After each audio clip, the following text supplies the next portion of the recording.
Good evening to all. अब class शुरू करते हैं। पिछले क्लास में हम लोग देख रहे थे, हिटलर के कार्यों के बारे में अध्ययन कर रहे थे, जिसमें हिटलर के गृह नीति यानी देश के अंदर जो कार्य किया था उसके बारे में हम लोग डिटेल से अध्ययन किए। आज हम लोग उसके विदेश नीति के बारे में अध्ययन करेंगे, यानी उसके दूसरे देशों के साथ कैसा संबंध रहा, तो उसके बारे में आज हम अध्ययन करेंगे। उसमें भी लगभग रिपीटिशन ही रहेगी पुरानी बातों की जो हम लोग चर्चा कर चुके हैं, वही बातें विदेश नीति में भी आने वाली है। अब हम कुछ प्रश्न पूछना चाहते हैं हिटलर की गृह नीति से संबंधित। तो मेरा सबसे पहला प्रश्न है कि घेटो क्या था?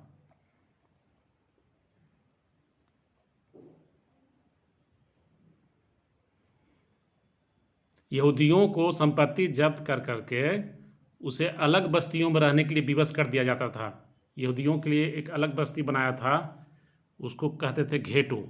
घेटो के नाम से जानते थे। अगला प्रश्न है, जुंगबोक क्या क्या था? जुंगबोक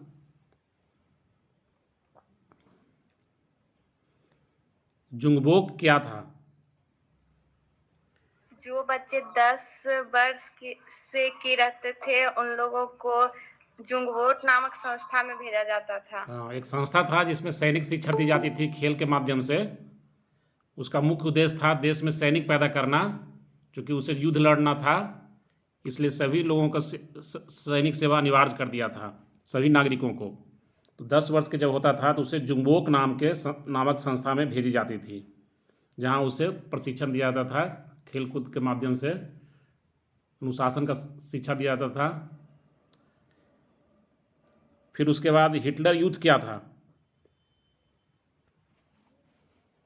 इसमें 14 वर्ष से ऊपर वाले बच्चों को भेजता था। उसमें युद्ध से और आक्रमण से प्यार करने के लिए सिखाया जाता था और प्रजातंत्र से घृणा करने के लिए सिखाया जाता था।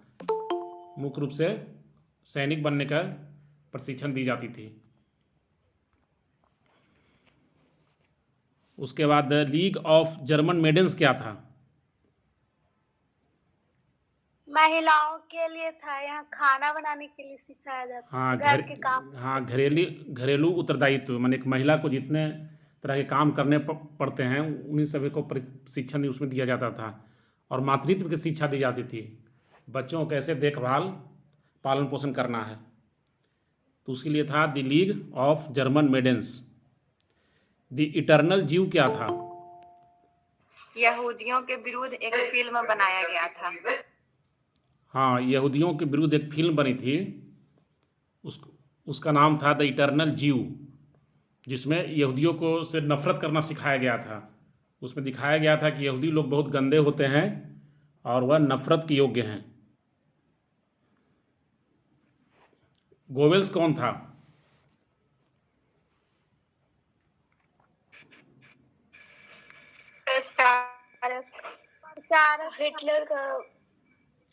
हिटलर का प्रचार मंत्री, जिसकी नीति थी कि अफवाह को इतना फैला दो कि वह सत्य प्रतीत होने लगे, झूठ इतना बोलो कि वह सत्य प्रतीत होने लगे।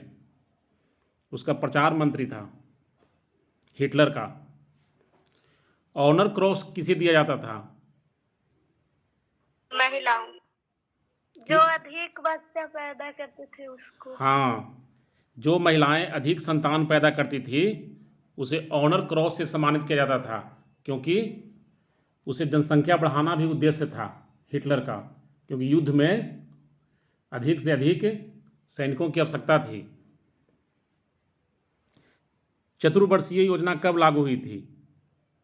1936 ईस्वी। हाँ, 1936 ईस्वी में चतुर्वर्षीय योजना लागू हुई थी। हॉलमार्क शाक्त कौन था? हॉलमार्क शाक्त कौन था? एक अर्थशास्त्री था जो जिसको हिटलर ने अर्थमंत्री बनाया था। जिसको हिटलर, एक अर्थशास्त्री था जिसको हिटलर जर्मनी की आर्थिक स्थिति को सुधारने के लिए अर्थमंत्री बनाया था। उसका नाम था हॉलमार्क शाक्त। और चतुर्वर्षीय योजना जो लाई गई थी उद्योगों के विकास के लिए लाई गई थी 1936 ईस्वी में। ठीक है। वॉक्सवैगन मोटर गाड़ी की स्थापना कब हुई थी? 28 मई 1917 ईस्वी को। 28 मई 1917 नहीं, 28 मई 1937। 28 मई 1937। ठीक है, हम लोग आज के क्लास की तरफ बढ़ते हैं। आज का क्लास जो मुख्य रूप से है वो विदेश नीति पर है, यानी दूसरे देशों के साथ उसका कैसा संबंध रहा। तो हम लोग देखेंगे कि वो मुख्य रूप से क्या क्या करना चाहता था जिसका संबंध विदेश नीति से है।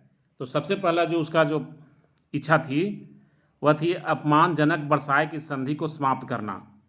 उसकी प्रमुख इच्छा थी, जो वर्साय की अपमानजनक संधि के द्वारा उसे पंगु बना दिया गया था जर्मनी को, तो उसे समाप्त करना पहली इच्छा थी। दूसरी उसकी इच्छा थी जर्मनी को एक सूत्र में बांधना, पूरा जर्मनी को एकीकृत करना चाहता था। और अगल बगल में जो भी जर्मन भाषी लोग रहते थे, पोलैंड में, ऑस्ट्रिया में, वो सबों को मिला करके एक जर्मन बनाना चाहता था, जर्मनी प्रदेश बनाना चाहता था।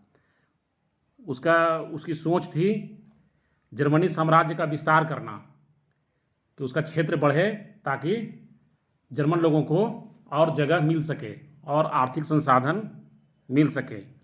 और एक और उसकी सोच थी, वह थी साम्यवाद के प्रसार को रोकना। साम्यवाद जो सबकी बराबरी की बात करता है, लेकिन ये हिटलर था जो पूंजीवाद का समर्थक था, तो दोनों एक दूसरे का विरोधी हुआ। तो ये साम्यवाद जो कि लेनिन के नेतृत्व में रसिया में सरकार बनी थी, तो उसका विरोध करना भी हिटलर का उद्देश्य था। तो इन्हीं उद्देश्यों को लेकर के हिटलर क्या क्या कार्य करता है उसको विभिन्न बिंदुओं में समझेंगे। सबसे पहला बिंदु है राष्ट्रसंघ से संबंध विच्छेद। तो राष्ट्रसंघ की जो स्थापना हुई थी, कब हुई थी? राष्ट्रसंघ की स्थापना कब हुई थी? 1920 में। हाँ, राष्ट्रसंघ की स्थापना हुई थी 1920 में। उसके बाद राष्ट्रसंघ की सदस्यता कब मिली थी जर्मनी को? जर्मनी को राष्ट्रसंघ की सदस्यता कब मिली थी? 1933। एक समझौता हुआ था, लोकार्नो समझौता। लोकार्नो है, स्विट्जरलैंड में एक शहर है, वहां पर एक समझौता हुआ था, लोकार्नो समझौता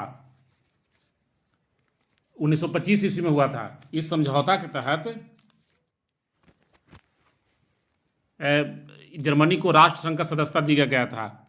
ये वाइमर गणतंत्र के प्रयास से मिला था। लोकार्नो समझौता के द्वारा 1925 में राष्ट्रसंघ की सदस्यता दिया गया जर्मनी को, लेकिन यह राष्ट्रसंघ जर्मनी के हितों की रक्षा नहीं कर सका। और जर्मन मुख्य रूप से था वो वर्साय की कठोर संधि से आहत था। तो राष्ट्रसंघ का सदस्य बने रहने से जर्मनी को कोई लाभ नहीं था। राष्ट्रसंघ में मुख्य रूप से दबदबा जो जीता हुआ राष्ट्र था, मित्र राष्ट्र, उन लोगों का था। और उसमें राष्ट्रसंघ में मुख्य रूप से उन्हीं लोगों के हितों की बात हो रही थी। इसलिए हिटलर को समझ में आता है कि राष्ट्रसंघ में बने रहने से हमें कोई फ़ायदा नहीं है। 1932 में जेनेवा में निरस्त्रीकरण की बैठक होती है। तो चाहता है कि उसकी जो शर्तें हैं कि देश कम से कम अस्त्र शस्त्र बनावे, तो हिटलर चाहता था कि ये सभी देशों पर लागू हो, लेकिन मित्र राष्ट्र अपने ऊपर लागू नहीं करते थे, बल्कि जो हारे हुए राष्ट्र था उस पर लागू करना चाह रहे थे। इसलिए 1933 में ये राष्ट्रसंघ से सदस्यता त्याग देता है। 1933 में वो राष्ट्रसंघ की सदस्यता छोड़ देता है, क्योंकि इसको हितों की रक्षा राष्ट्रसंघ के द्वारा नहीं हो रहा था। तो पहला काम करता है वो राष्ट्रसंघ से सदस्यता त्याग देता है। दूसरा है वर्साय की संधि का अस्वीकार करना। वर्साय की संधि में हम लोग देखें कि उस पर तरह तरह के लगाए गए प्रतिबंध। ज़्यादा 1 लाख से अधिक सैनिक नहीं रख सकता है, वायुयान नहीं रख सकता है, युद्धपोत अधिक नहीं रख सकता है। उसको 6 अरब पाउंड हर्जाना यानी युद्ध में जितना खर्च हुआ था वो सभी हर्जाना देना था, 6 अरब पाउंड जर्मनी को देना था। तो ये सबसे वह इनकार कर देता है, वह हर्जाना देने से इनकार कर देता है, और जो सैनिक कम रखने का जो दिया गया था उसको शर्तों में शामिल किया गया था तो उस पर भी इनकार कर देता है। वह सैनिक सेवा बढ़ाना शुरू कर देता है और सभी जर्मनों के लिए अनिवार्य सैनिक सेवा लागू करता है। अनिवार्य सैनिक सेवा का मतलब सभी जर्मनी को सेना में भाग लेना अनिवार्य है जर्मन को। तो सेना की संख्या बढ़ाई जाती है, बड़ी मात्रा में अस्त्र शस्त्र का निर्माण किया जाता है। इस प्रकार 1935 में हिटलर वर्साय की संधि को मानने से इनकार कर देता है।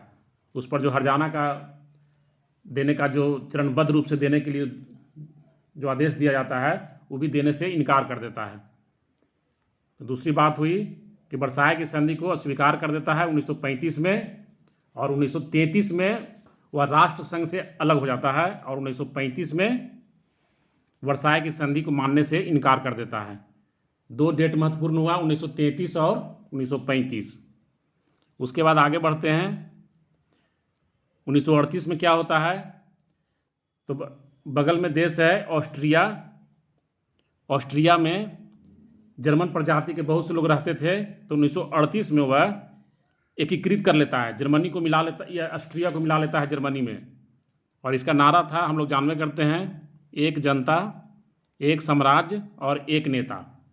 यानी कि एक जनता मतलब जर्मन, तो पूरा जर्मन का एक नेता होना चाहिए, उसका एक साम्राज्य होना चाहिए और उसका एक नेता होना चाहिए। इस सिद्धांत के तहत 1938 में ऑस्ट्रिया को जर्मनी में मिला लेता है। 1933 में राष्ट्रसंघ छोड़ा, 1935 में वर्साय की संधि को अस्वीकार कर दिया, 1938 में वह ऑस्ट्रिया जर्मनी का एकीकरण कर दिया। उसके बाद राइनलैंड और चेकोस्लोवाकिया पर अधिकार कर लेता है। उसको देखते हैं। राइनलैंड पर, जो कि संयुक्त राष्ट्र संघ के कब्जा में था, दे दिया गया था वर्साय की संधि के द्वारा, तो उसे 1936 में पुनः उस पर अधिकार कर लेता है। राइनलैंड पर 1936 में जर्मनी पुनः अधिकार कर लेता है, क्योंकि वर्साय की संधि को मानने से इनकार कर देता है। इसलिए 1935 में वर्साय की संधि को मानने से इनकार कर दिया। 1936 में वह राइनलैंड पर पुनः अधिकार कर लेता है। और पीछे के देखें हम लोग म्यूनिख सम्मेलन क्लास में, चेकोस्लोवाकिया के सुडेटनलैंड में जर्मन लोग बड़ी संख्या में रहते थे, और सुडेटनलैंड औद्योगिक दृष्टि से और सैनिक दृष्टि से भी बहुत महत्वपूर्ण था। तो हिटलर 1938 में एक म्यूनिख समझौता करता है, जिसमें सुडेटनलैंड जर्मनी को दे दिया जाता है, लेकिन उसकी दृष्टि पूरा चेकोस्लोवाकिया पर लगी हुई थी। तो वह 1939 में पूरा चेकोस्लोवाकिया पर ही अधिकार कर लेता है, क्योंकि वहाँ भी जर्मन प्रजाति के बहुत लोग बड़ी संख्या में थे, और इसका नारा था, एक जनता, एक साम्राज्य और एक नेता। सुडेटनलैंड में भी बहुत लोग जर्मनी लोग रहते थे, और पूरा चेकोस्लोवाकिया में भी बहुत जर्मन लोग रहते थे। तो इस प्रकार 1939 में वो चेकोस्लोवाकिया पर अधिकार कर लेता है। तो हम लोग देखें कि 1933 में राष्ट्रसंघ से संबंध विच्छेद कर लेता है। 1935 में वर्साय की संधि से बाहर हो जाता है। 1938 में ऑस्ट्रिया जर्मनी को एकीकरण कर लेता है। 1936 में राइनलैंड पर अधिकार कर लेता है। इस पॉइंट को लिखते जाना है, बार बार रिपीट करने का मतलब यही है। 1938 में म्यूनिख सम्मेलन समझौता होता है, इसको तो हम लोग पीछे क्लास में पढ़ चुके हैं। और 1939 में चेकोस्लोवाकिया पर वह अधिकार कर लेता है, क्योंकि वहाँ भी जर्मन प्रजाति के बहुत से लोग रहते हैं। अच्छा, एक प्रश्न का उत्तर दो। जर्मनी को राष्ट्र संघ का सदस्यता कब मिलता है?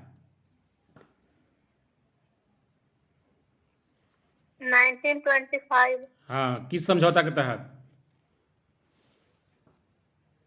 किस समझौता के तहत मिलता है? लोकार्नो। लोकार्नो समझौता। लोकार्नो कहाँ है? शहर कहाँ है लोकार्नो शहर?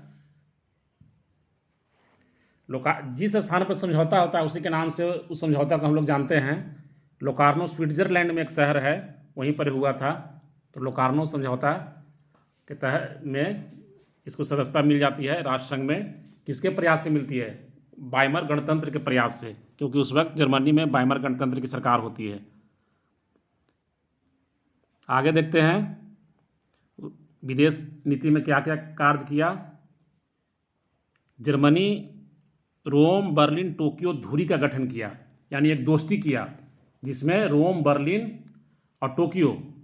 रोम मतलब इटली, और बर्लिन मतलब जर्मनी, और टोक्यो मतलब जापान हुआ। ये सब राजधानी हुआ। राजधानी के नाम से इसको हम लोग बोल रहे हैं। राजधानी के नाम से रोम, बर्लिन, टोक्यो।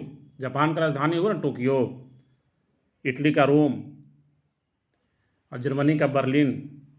तो रोम, बर्लिन, टोक्यो धुरी का गठन इसको हम लोग कहते हैं, जिसमें इटली, जर्मनी और जापान धुरी का गठन कह सकते हैं। तो इटली में कौन था तानाशाह? इटली का तानाशाह कौन था? मुसोलिनी। इटली का तानाशाह मुसोलिनी था, जिसके नेतृत्व में किस विचारधारा का जन्म हुआ था? फारसीवाद। हाँ, फांसीवाद का हुआ था। तो फांसीवाद और नाजीवाद लगभग मिलता जुलता है, बहुत कम अंतर दोनों में है, मैक्सिमम वो समान ही है।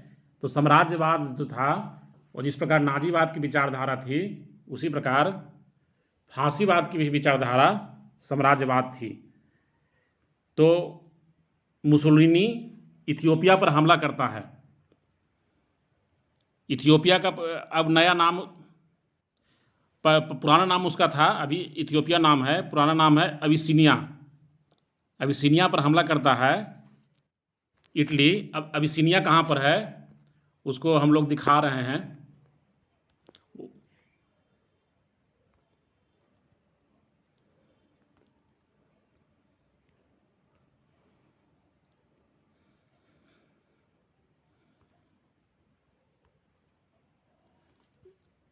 दिख रहा होगा, दिखाई पड़ रहा है? नहीं। नहीं, नहीं दिख रहा है। नहीं। अच्छा ठीक है, फिर से करते हैं।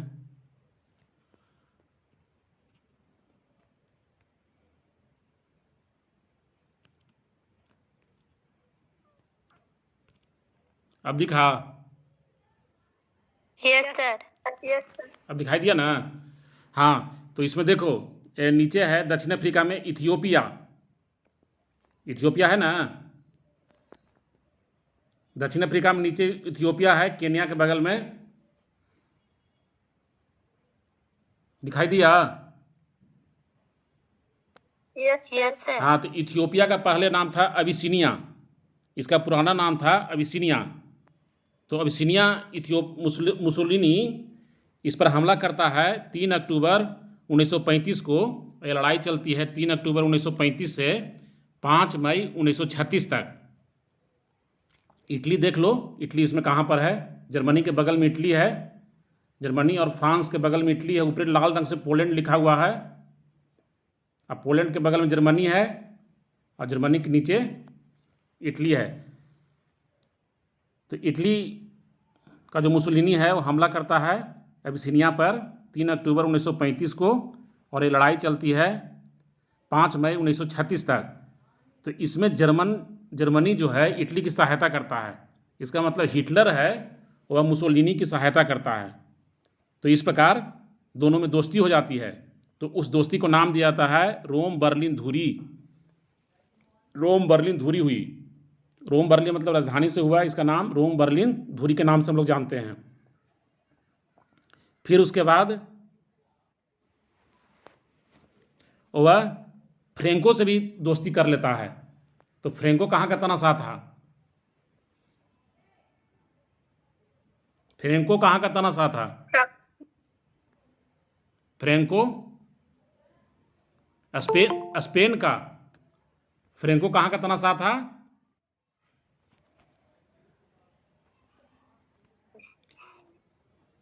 फ्रेंको कहाँ का तनाशाह था? स्पेन का तनाशाह था। स्पेन दिखाई पड़ रहा होगा, देखो जर्मनी के, पोलैंड लाल रंग से लिखा हुआ है, उसके नीचे जर्मनी है, और जर्मनी के नीचे फ्रांस है, फ्रांस के नीचे स्पेन है। तो स्पेन का तनाशाह था फ्रेंको। तो स्पेन से भी वह हिटलर दोस्ती कर लेता है। और उसके बाद 1936 में जर्मनी जापान से भी समझौता करता है, और जापान से जो समझौता करता है वह साम्यवाद के विरोध में करता है।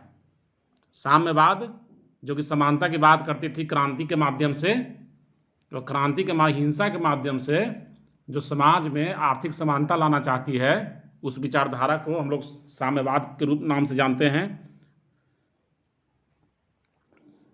तो वह जापान है के साथ साम्यवाद के खिलाफ था जापान भी, और जर्मनी भी।